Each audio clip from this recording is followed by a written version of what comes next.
day everyone. I am Jan Paul Imape, a student from Colegio ng Pantukan, taking a Bachelor of Science in Business Administration, major in Marketing Management. In this presentation, I will discuss the Cedula Personal Tax, also known as the poll tax, was introduced in the Philippines during the Spanish colonial period. Taxation has always played an important role in governance, not only as a source of revenue, but also as a reflection of power and control. By examining the history of the cedula, we can better understand its impact on the Filipino society and its continuing relevance today. The Cedula Personal Tax was established in the Philippines in 1884 by the Spanish colonial government. Unlike the earlier tributo, which was collected per household, the cedula was an individual tax imposed on every Filipino adult, with few exemptions given to Spanish officials and the clergy. Payment of the cedula was mandatory, and failure to secure one resulted in serious limitations.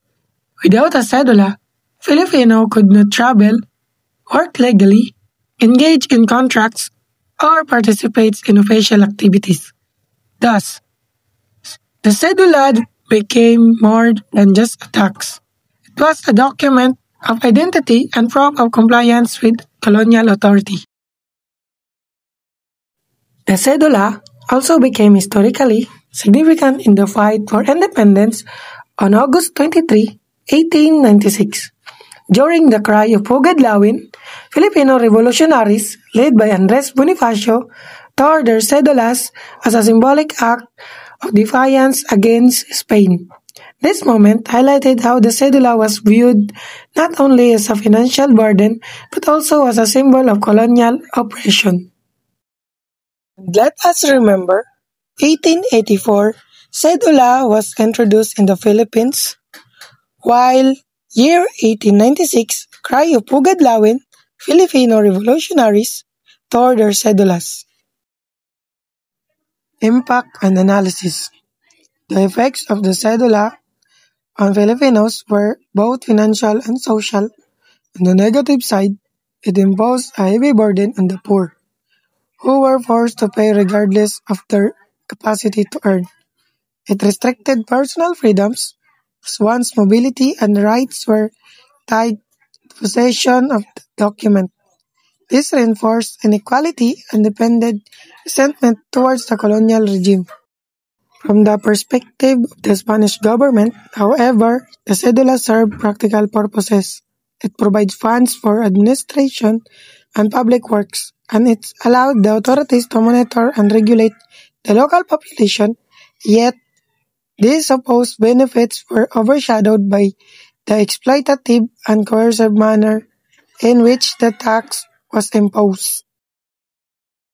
Overall, the cedula highlighted how taxation, when applied unjustly, could serve as an instrument of control rather than a tool for national development.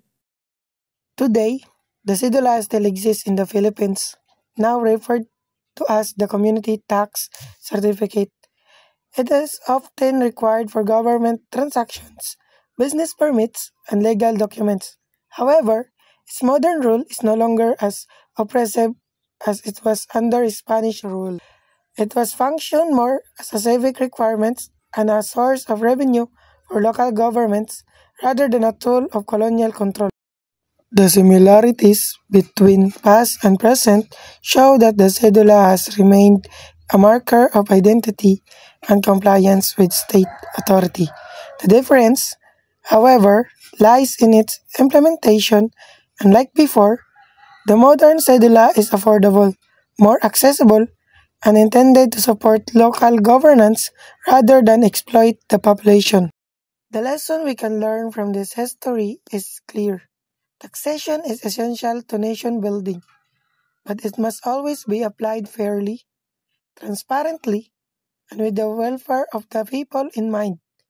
Abuse of taxation leads to oppression, while just taxation strengthens democracy and development. In conclusion, the cedula personal tax serves as both a reminder of colonial oppression and a continuing part of our civic life today. From its origin as a burdensome requirement under Spain to its present form as a community tax. Cedula illustrates how system of taxation can evolve. By studying this history, we are reminded of the importance of fairness, justice, and accountability in governance. Thank you for listening to my presentation on taxation then and now, the Cedula Personal Tax.